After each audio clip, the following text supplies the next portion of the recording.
The following is a Michigan Sesquicentennial Year presentation. Michigan Outdoors is a production of Fred Trost Outdoors Club and Outdoors Forever, with grants from the Stroh Brewery Company, makers of Stroh's and Stroh Light, fire brewed for smoother taste. Stroh's is spoken here. And Auto Owners Insurance Company for all your life, home, car, and business insurance needs. Available through your local independent auto owners agent, listed in the yellow pages under insurance. Here on Big Buck Night, we see all kinds of bucks, and we're going to start off with an unusual rack, a perfect 4-point. One antler is growing down in front of its eye. The other perfectly formed antler is growing up where it should be. The taxidermist who mounted it, Brad Bruce from Tecumseh. We're going to talk to the fellow who got this rack here. An interesting story behind it. A lot more stories coming up, too. Stay tuned. I'm Fred Trost. It's Thursday night, Big Buck Night, right here on Michigan Outdoors. This lower antler has velvet on it, was partially rubbed off by the deer. Of course, he was able to clean off this upper antler. Mm-hmm. An unusual configuration, huh, Brad? Yeah, absolutely. I tell you, you've seen some odd things come in your taxidermy shop, and you're the only person who has seen the skull under here to tell us what's underneath there. But Gary Langan, who got this buck, used a call. How many hunters do you know have called in a buck?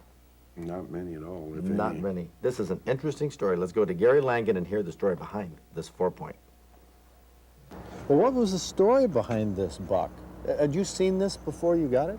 No, I haven't. I was sitting there and I was using a grunt collar.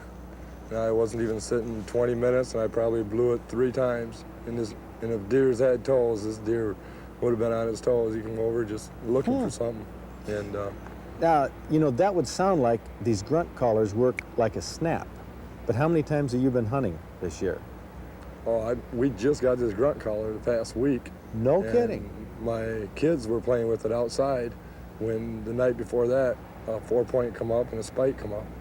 And then, to the call? Yeah, to the call on the field. Like, we figured it was to the call because my kids were playing with it. And then the next night, that's when I decided to take it out. And I wasn't even sitting a half hour. That's amazing. This buck come over looking for someone.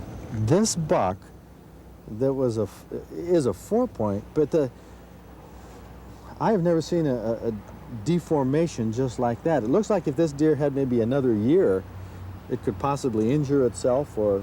Injure itself or... But this antler is slightly loose. Well, we'll find out when we get it to the taxidermist what the story is underneath there. Brad Bruce, taxidermist from Tecumseh, president of the Michigan Taxidermist Association, the only man who has seen the skull of this deer. Was it hit by a car? Was it bashed down there? No, I wish I had a really, really intriguing story, Fred, but what we found when we skinned the deer was just really damage on the pedestal, a little bony outcropping from the skull plate that's located just underneath the burr here, was just flattened, and that's it. Other than that, the skull was in very normal. It didn't look like you'd been hit by a car, huh? No, not in our opinion at all. Well, I guess you know... Perhaps some type of injury, but I don't think car-related. That's amazing, because both antlers, actually, I think if that was propped back there, would be a normal-looking buck. Oh, for sure. Interesting. Well, this buck is going to be on display up at our museum at Houghton Lake this weekend.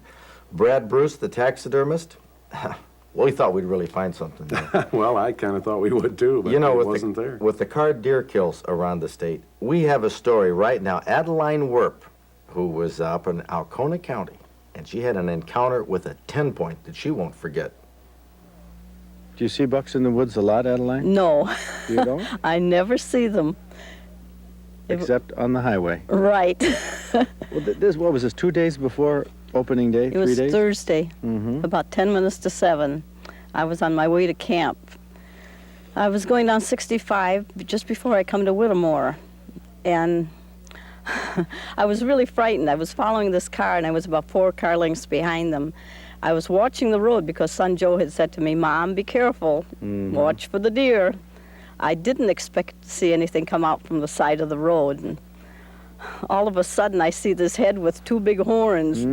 How many points, I have no idea. And I screamed, "Oh my God," and I heard the crash. I swerved to the left, and that's what happened. That's what happened. How much damage is this, do you know? I have no idea, really, but $1,000 I'm sure.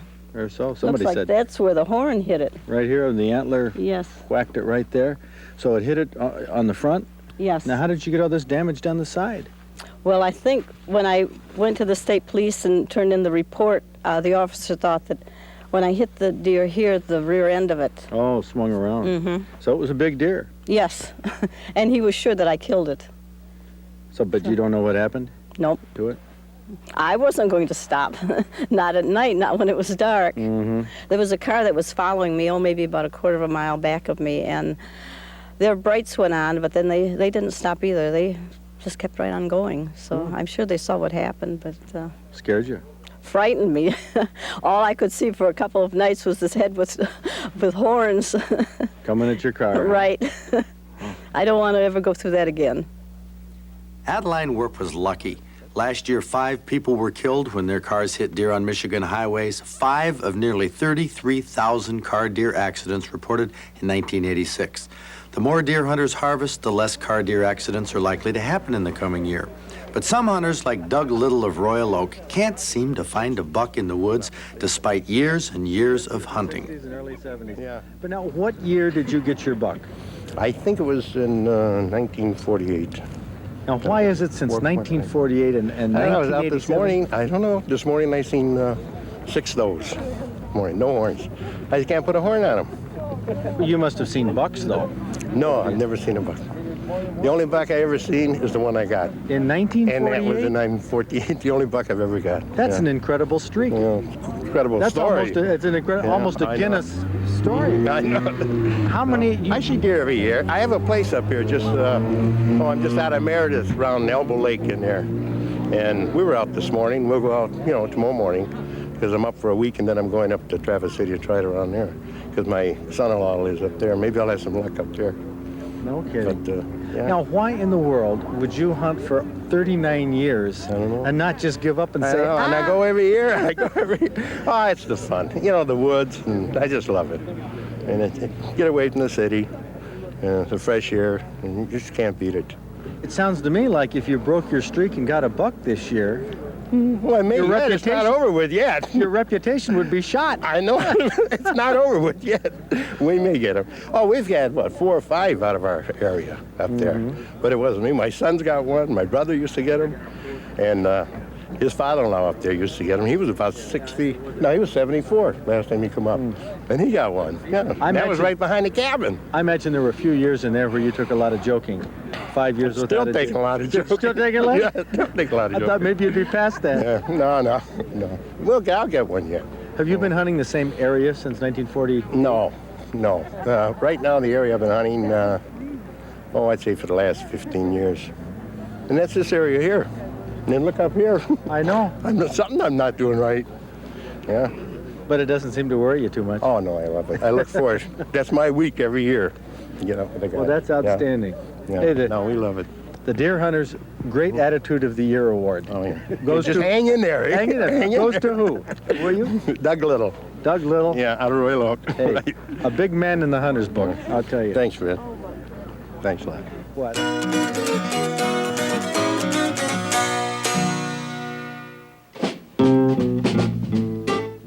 Last year, Lloyd Branham from Ypsilanti made the trophy book with his 10-point rack, a buck he took with a bow in Jackson County at the end of October. Antlers grow large and fast in southern Michigan. It wouldn't surprise me if this was a 1.5-year-old farm country buck. Across the bridge, we don't get as many entries in our big buck awards, but we do get some of the biggest. Gary Ziedzik from Canton hunted Mackinac County and took this 10-point, another nicely symmetrical rack. Can you believe it's not big enough to make big buck night? It is plenty big enough, though, for our trophy book.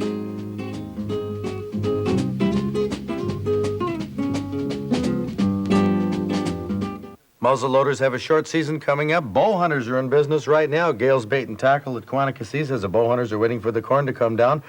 Nobody's fishing in the southeast, according to Real Hunting Outlet, but BJ Sporting Goods, St. Joe area says steelheading is great, 6 to 7 per boat. Parsley says they're getting limits of walleye around Newego. Captain Emil Dean says the steelheading has slowed down on the Manistee, but they're getting some nice steelhead. Kind of quiet around Houghton Lake, kind of quiet around Oscoda. A few steelhead being taken. Quiet throughout the North Country and Northern Lower. Bayshore Resort, though, says 8 to 12-inch perch. They're waiting for ice in Bay to knock. Root Cellar says they have 5 inches of snow on the ground in the western UP, getting a few walleye. And Dick's Favorite Sports says they're catching some 10 to 15-pound northerns. The ice is not safe. There is ice up there, though. Now for a deer season report, let's go to Bob Garner. As expected, the preliminary deer kill figures are up in virtually all areas of the state. The Upper Peninsula buck take was up 21% to 33,500. In the northern lower, the buck take was down just a hair as expected for a total of 83,000. However, with a few more antlerless deer taken than last year, the northern lower was up almost 9%. 57,000 bucks and 28,000 antlerless deer combined to make Region 3, the southern lower, set a record of 85,000 deer taken. Now that's up almost 16,500 deer over 1986. The total number of bucks taken statewide was 173,500. Antlerless totals were 72,500 for a grand total of 246,000 deer. That's a little over 33,000 more deer than were taken in 1986. And the DNR is asking anyone with information on the moose that was killed in eastern Baraga County to call the RAP hotline. The bull that was shot was a year-and-a-half-old 700-pound native Michigan bull that could have been shot just prior to the deer season. $4,000 so far has been offered as a reward. In the past week, I found out some disturbing things about the Michigan Humane Society, and I mean really disturbing since I'm a hunter. The fact is, the Michigan Humane Society has emerged as the biggest anti-hunting organization in the state, and they're picking up momentum. No longer does the society devote its full attention to spaying and neutering dogs and cats. It's expanded its scope to include court battles and now legislative ploys to try and curtail and ultimately end hunting. One of their plans, detailed in a letter I saw last week, is to develop and promote the chemical sterilization of elk, moose, and deer. Now, they're buying large tracts of land to try and get this started as a replacement for hunting. If you're a hunter and you've been asked to donate to a local humane society, you ought to check out how they spend their money. If they're affiliated with the Michigan Humane Society, they're likely to spend your money to try and end your opening days for good.